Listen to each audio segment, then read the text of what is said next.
Hello everyone and welcome to the channel. In today's video, I will guide you through how to hide or unhide files or folders in Windows 11. It is an extremely easy process. What you'd have to do is simply right-click on a file that you want to hide and open the Properties panel. Over here, you will have an option called Hidden. Click on that, then simply hit Apply. Then hit OK, and the file is now gone. You can do the same with a folder as well, and all the content inside the folder will also have the same effect. Right-click on it, go to Properties, then hit Apply and OK.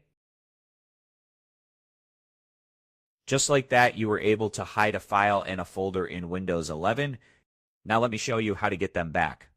All you have to do is simply open this PC, then go to the View section, then click on Show, then just simply check Hidden Items. After doing that, you will notice the files have reappeared, as you can see right over here.